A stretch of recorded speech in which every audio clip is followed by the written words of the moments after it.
O Zədəkən ailəsinə gəlir. Hara gəlir? Zədəkən ailəsinə gəlir. Eşidirsən məni? Qoy onu Ema deşə əmizdirsin, doyuzdursun.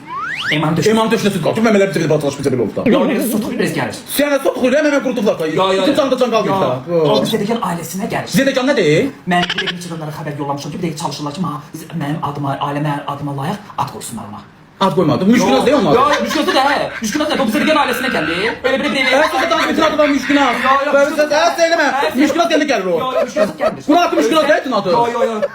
Söyle ya, itaat qoymuyor Müşkünaz. Ona ekskluziv olarak ona zərgərə çünki onun boğazına belə qızıldan bir xatır cəsən gətirib. Söyleme itin adını değişme Müşkünaz adı. Müşkünaz da. Amma Zədəkən ailəsinə bir ailəsinin yarışın bir ad qoyacaq ona. Kızlar dalaşmayın. Kolumuzun fikrinden bakıp bana ya. Kim yazdı? Kızın kolu böyle küçük olur ben bunu. Çok kara. Öyle gidiyor öyle de kalın yeke düzgün. Böyle kız olur. Ha? Kaşkı yemiyor kaşkı solumuzunu götürüp gidip ağır mı? Ev al ağzına. Deşiklərdən gəldi, yırtıqdan mırtıqdan gəldi. Yurtuk nedir o konumda?